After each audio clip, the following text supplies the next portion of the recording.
We had democracy only for 10 years. Just a taste of it. And just a taste. We don't want to go back to the dark age. It's April 2021. We're at a busy market in Yangon, the biggest city in Myanmar, and we're witnessing something extraordinary. We want democracy, Lo Odaya. Okay. We want democracy. We want democracy! We're surrounded by security officers, but the brave people in front of us are chanting, "We want democracy," taking a stand against a brutal military dictatorship. I'm Clarissa Ward, CNN's chief international correspondent. At the beginning of the year, Myanmar's future seemed bright. It had a rapidly expanding economy and a young democracy that was coming into its own. Then, on the morning of February 1st, that all crumbled away. We are following breaking news out of Myanmar, where the military has seized power in a coup. The army announced on military TV it had declared a state of emergency and handed power to a top general. The acting leader of Myanmar's deposed civilian government said, "This is the darkest moment of the nation. Time for our citizens to test their resistance." What followed was the biggest protest movement in Myanmar's history. For months, people across the country marched on the streets, only to be met by a violent, brutal crackdown. Activist groups say so far, more than 1,000 civilians have been killed, including dozens of children. And the real number's probably a lot higher. Thousands of people have been arrested. What's happening in Myanmar is part of a larger struggle for power playing out around the world. Autocracies are on the rise. And yet, in Myanmar and many other places, the people are not surrendering. They're fighting back, online and on the streets, using the one thing they do have. How will you stop it from going back? How do you want to stop the coup? Just as much as we can send our voice to the world, because we don't have weapons, just only we have voice.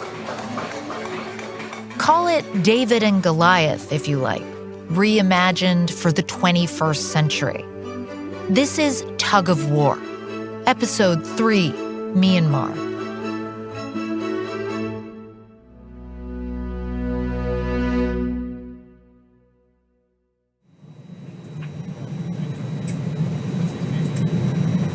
Ladies and gentlemen, we have just landed at Yangon International Airport. The local time now is 8 p.m. and the outside temperature It's March 30th, 2021.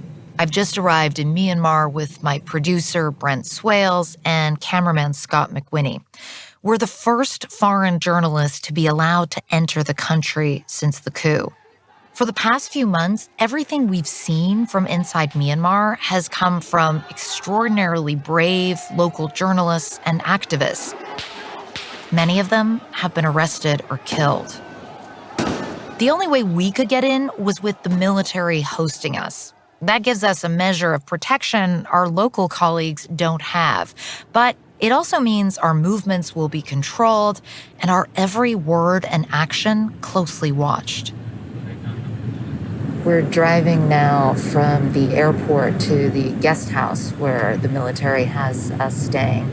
The streets are completely empty. There's a curfew in place from 8 p.m. to 4 a.m. Our car rolls through these large steel gates, and we're in a compound. It's surrounded by high walls. There's armed guards patrolling the perimeter. This is the guest house where the military says we have to stay. There's no choice, and we're definitely not going to be able to walk in and out of those gates as we please.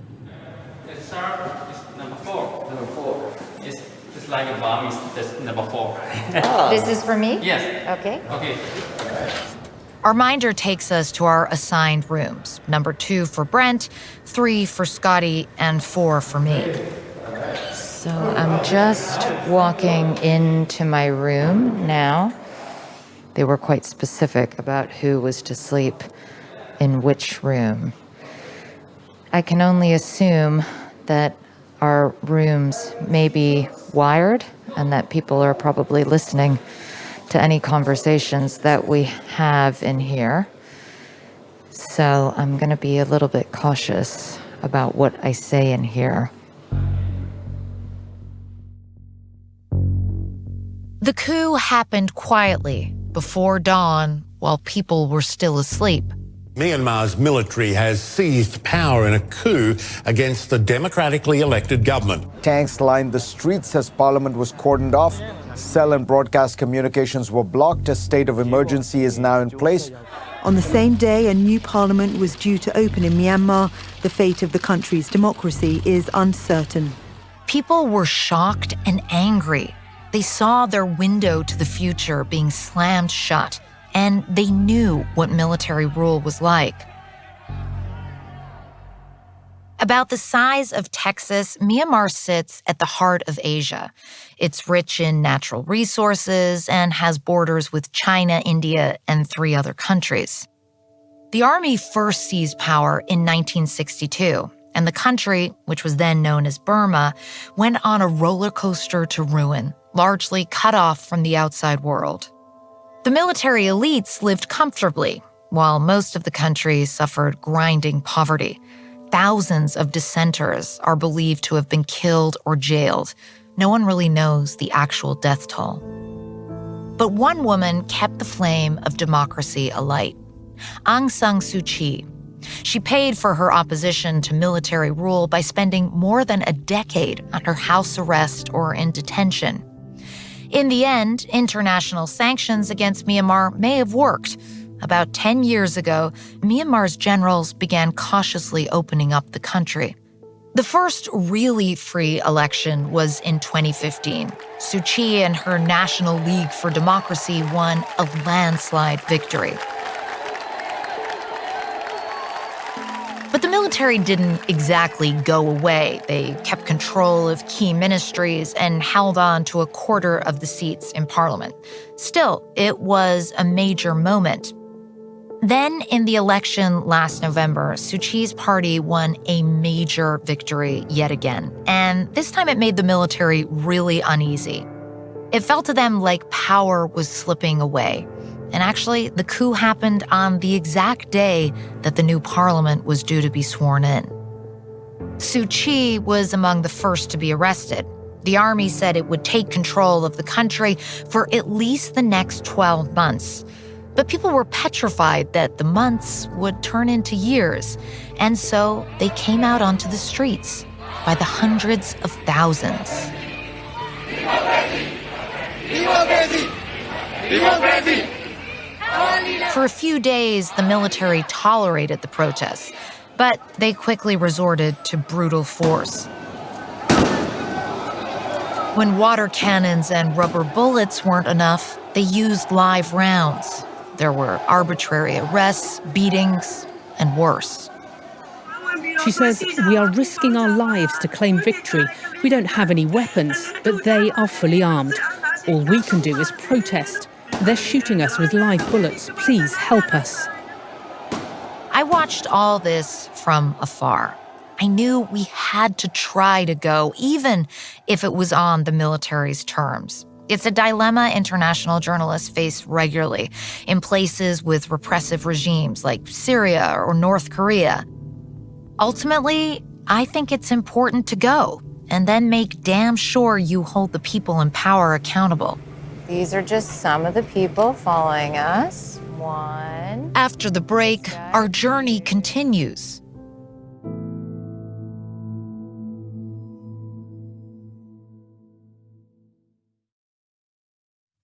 This is Tug of War. I'm Clarissa Ward. The weekend before we arrived was the deadliest since the coup. In just one day, 114 civilians were killed. So our military hosts were on high alert from the start of the trip. We're just leaving the compound now, and there is a truck full of soldiers in front of us and a couple of trucks full of soldiers behind us. So And besides the soldiers, there were all the minders. These are just some of the people following us. 1, this guy, 2, this guy, 3. It's intense, almost absurd at times. Some of the security guys even follow us to the bathroom. We're unable to have an open conversation during the trip. I end up smoking the occasional cigarette because going out for a smoke break in the backyard at night is pretty much the only way that our team can talk things through without being overheard or recorded. Our hosts tell us they want to protect us from the violators, which is their euphemism for protesters, and you'll hear that term again and again. In reality, it's to prevent us from talking to anyone on the streets who might actually support the opposition. And so what's this poster here? Okay. With the 3-finger salute? Okay. That's from people who are against the military. Is that saying that the people in this area are against the military? Maybe not sure, but because... That's the voice of our lead translator, and you'll hear from him quite a lot. He's provided by the military. He won't even tell us his name. He's pretty terrified of people finding out who he works for. We have to be very wary of what he tells us. To put it politely, he's, on message. Usually on trips, we would arrange for our own translator, and believe me, having a good one can make an enormous difference. But that's the point of authoritarian regimes. They want to try to control everything. So this is who we're stuck with. Can we maybe talk to some of the people? Can we ask them? I'm not sure because I'm just for interpretation. I'm wondering, there's some people over there. Maybe we could go and talk to them. One of our minders whispers something into the translator's ear. Oh, okay. So the security force told me we shouldn't stay for a long time here for our security. For our security? Yes, because of some demonstration take place in everywhere. Is it for our security or because you're worried we might be able to talk to people? No, because it's dangerous. Okay. All right, let's walk around. Of course, the fact that we were surrounded by soldiers and guards pretty much guaranteed that we wouldn't meet anyone.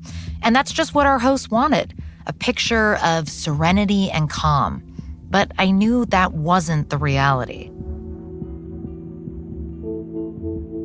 I've been doing this job for many years. I know that authoritarian regimes don't play nice. So I understood that this trip was going to be challenging. What I wasn't expecting was the attention our visit would get from the people of Myanmar. I think in some ways it became a symbol, like a straw to clutch at. And that attention started before we even arrived. It's incredible. I posted a photograph of my boarding pass getting on the plane earlier. And already I'm getting so many messages from people in Myanmar saying, please tell the story of our struggle. Please tell the world how we're suffering. Once we were there, we were almost like celebrities. It was surreal and frankly unnerving. People snapped photos of us, they made memes and cartoons and shared them all over social media. The military regularly shuts down parts of the internet to try to stop the protesters communicating with each other. But this is a Gen Z-led uprising, and these guys are technologically savvy. They used VPNs and international SIM cards to upload videos for us of cars on the road honking their horns or whole apartment blocks banging pots and pans with the caption, "We know you can't see us, but we hope you can hear us." Banging pots and pans is an old tradition in Myanmar to ward off evil spirits. But in the aftermath of the coup, it's increasingly become the sound of resistance. Sometimes we would be driving and I could hear them banging away in the distance. It felt so close and yet so far away.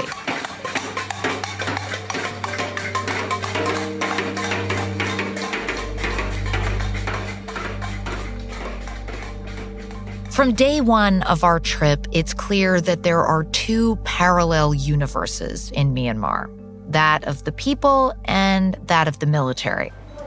Should I take my shoes off? No problem. It's okay? Okay. The other side. Other side? Okay. We're taken to a government office. They've set up a big whiteboard for us. There's photos of people injured and property that's been vandalized. Every photo has captions, and we're given plastic folders, the old school kind, with pages of information, I guess you might call it. It sort of feels like a school presentation, but it isn't. Really, it's just a sort of clumsy PR campaign. The kind of thing only an authoritarian regime would actually think might be persuasive. Because of a woman comes forward. She's a local singer, very poised, dressed in a striking two-piece turquoise dress with pearl earrings. She tells us she comes from a military family. So why do you support the military? Because of my family is a military family, and then I believe our military. That's why I support to them. So you were happy when the coup happened? I accept. Not happy. I accept. The woman says that protesters vandalized her house and threatened to kill her. And that, she says, is a violation of her human rights. That's another thing about authoritarian regimes, by the way. They love to co-opt the language of democracies. Can I just ask you, are you aware that in this township, a 1-year-old baby girl was shot in the eye by security forces with a rubber bullet and lost her eye? Do you think that's a human rights violation? The uses of babies for demonstration also human rights violation because the security forces shoot at the violators, not intentionally, she said.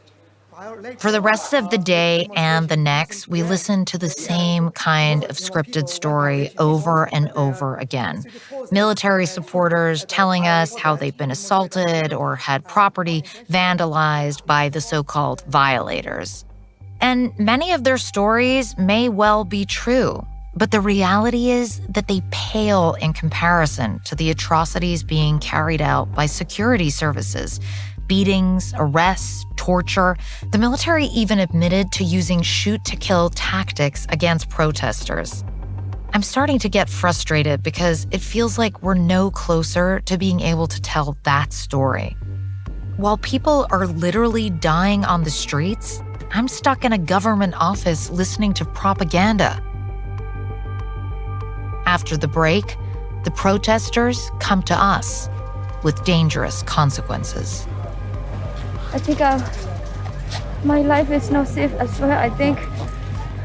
Don't worry, just breathe. Yeah. Breathe.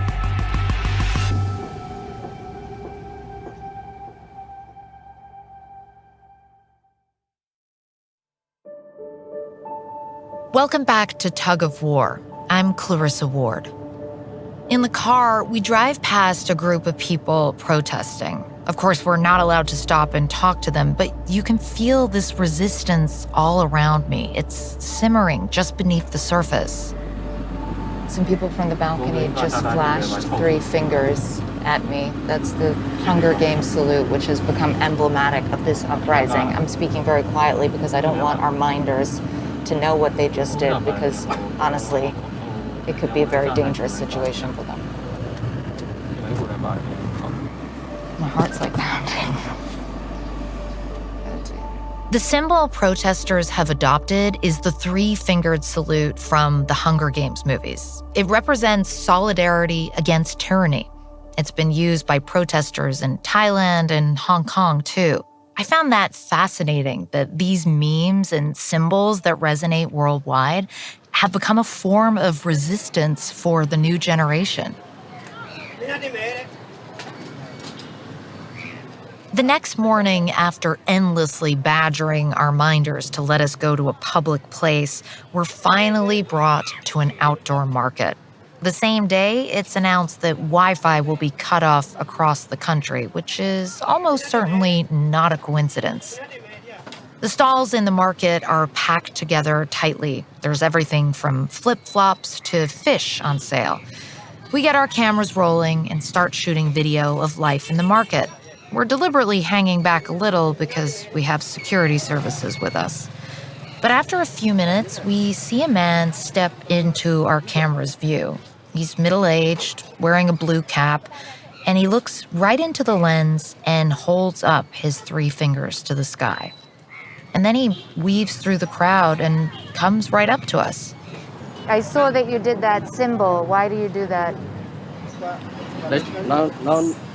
He's struggling to find the words in English, and one of our minders tries to butt in. No, you just stand back. I brush him off because I don't want him to intimidate the man, and I really don't want him to try to spin whatever he's trying to say. Justice. Justice. We want justice. You want justice? Justice, yes. You want justice? We want really democracy. We want really democracy. You want really democracy? I can see he's trembling, as if in shock at his own bravery. Anyway, I think for your safety... No, I'm safe. You're safe? Yes. Well, you're a brave man. Yes. You're a brave man. Thank you. Thank you. Thank you. Thank you. Word quickly spreads that our crew is in the market, and we start to hear that unmistakable sound. Thank you. Everybody, God bless you all. They're banging pots and pans. You hear them? Yeah. It gets louder and louder. Within seconds, it's the only thing you can hear in the whole market. Just the sound of people banging their pots and pans, banging together whatever they've got at hand, just to make a noise.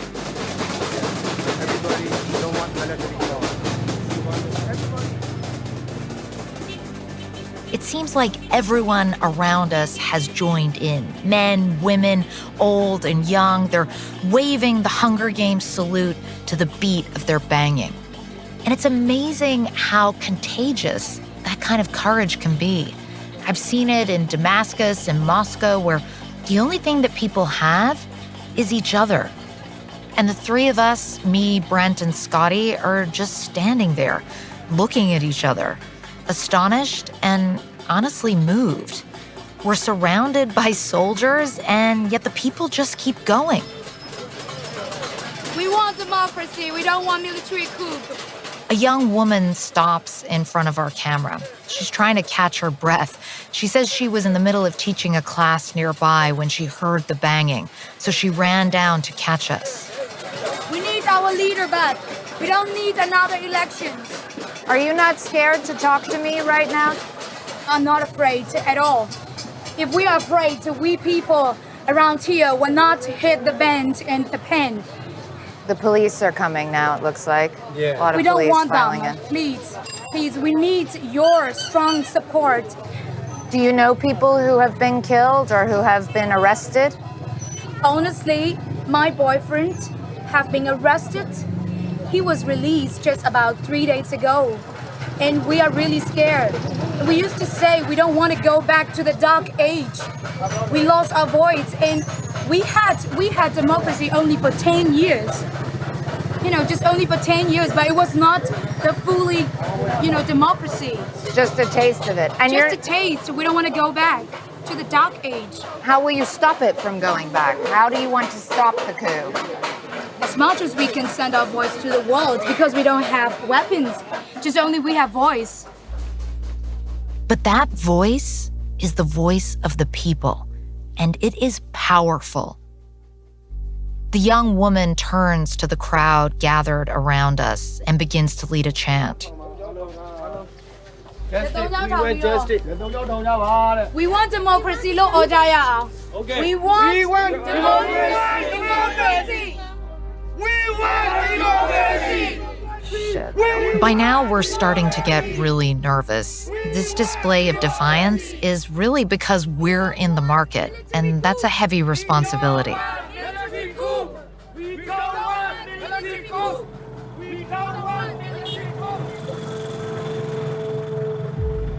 We're leaving now because we just don't want to get anybody into trouble. I'm concerned that those very brave people, could face serious repercussions for talking to us like they just did. We get into our van, and the convoy drives off. Our minders are sort of in a state of shock, honestly. I don't think they know what to do. I immediately take our memory cards from Scotty and slip them into my bra, just in case someone tries to take our material. We know the risks these people took to speak to us, and we want to make sure their voices are heard.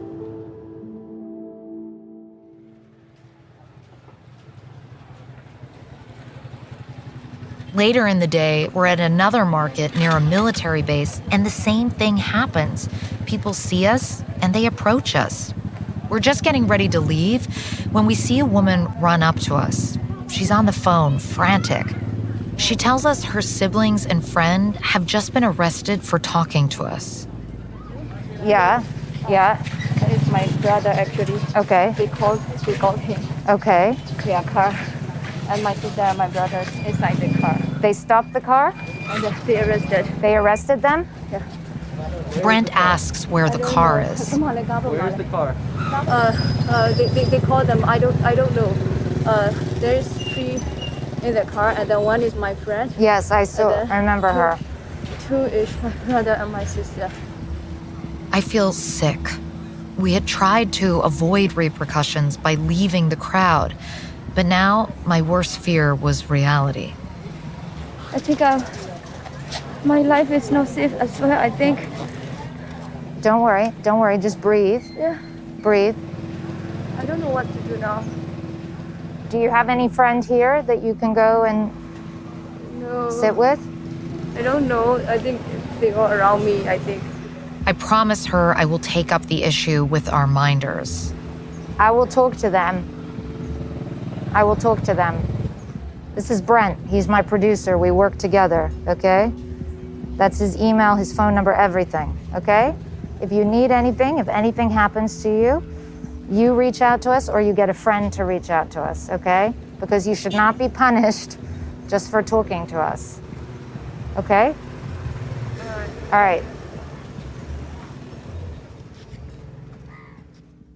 Later that day, we learned that 8 people we interacted with at the market have been arrested. Some for telling us they want to live in democracy, others just for flashing the 3-finger salute. Another 3 we didn't even talk to are also reportedly arrested. It's your worst nightmare as a journalist to know that someone could face punishment just for talking to you. But if you don't let them speak, you're essentially silencing their voice. We warned the protesters that security forces were watching us, and yet they still wanted to grasp this opportunity to be heard. Like that woman at the market said, we have only our voice. We spend the next 35 hours furiously trying to get these people released. We ask our minders, tell them to reach out to their higher-ups. We call the military's PR reps even. And then we went to the capital city, Naypyidaw, to ask a senior general.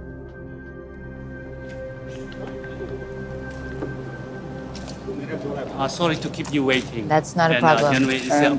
General, appreciate your patience. No problem at all. You're going to be sitting there. Thank you, General.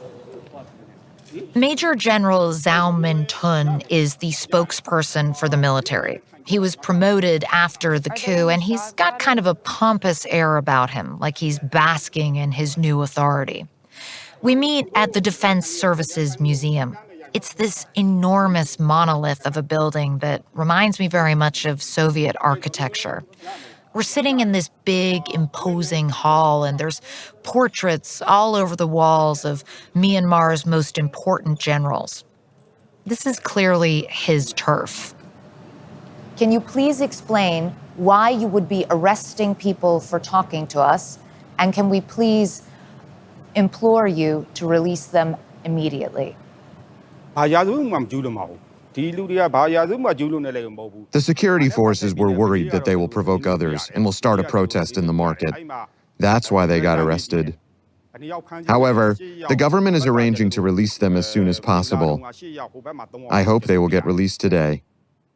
We were later able to confirm that the 8 people who we had talked to were released in the following days. But I want to keep pushing the general about how we got to the moment we're in now. After the coup, hundreds of thousands of people took to the streets. At what point was the decision taken to start killing protesters? And what was the justification for such brutal action? The security forces gave warnings. First, they shouted to break up the crowds and fired shots in the air. And the crowds were throwing stones and slingshots at them in the beginning. But later, they were blocking with sandbags, shooting with handmade guns, and throwing Molotov cocktails. Are you seriously comparing stones and slingshots to assault rifles? The military is using weapons against its own people that really only belong on the battlefield. We only use them with minimum force. We are not shooting around without discipline. Those actions were unavoidable because we need to maintain rule of law. We had to shoot them unavoidably. The general doesn't deny the killings, but he does dispute the total number of deaths. He tells me that actually about 250 people have died, which is less than half the number that's been documented by human rights groups. What's most disturbing to me, though, is that he seems almost indifferent to the deaths, to the suffering. It's just such a blatant example of how disconnected the military is from the people. It's as if their lives don't even count. It's our last night in Myanmar, and we're still sort of reeling from our encounter with the general. To me, he's Exhibit A in this very 21st century struggle between the new authoritarians and the people who aspire to a better life. Arminder Wynn asks us what we think about what we've seen in his country, and I'm pretty candid with him. I tell him that from what we've seen, it's clear that the military doesn't have the support of the people. It's using oppression and brutality to maintain control. And in other countries I've reported from, that road often leads to civil war. He listens and nods thoughtfully without saying anything, inscrutable as always. I wonder if we had met in different circumstances, whether he would have told me what he honestly feels. The next morning, we fly out of Myanmar. A young man comes up to me on the plane and he hands me a letter shyly. It says, "Dear Clarissa Ward, please let the world know what has really happened in Myanmar. We civilians don't want military junta."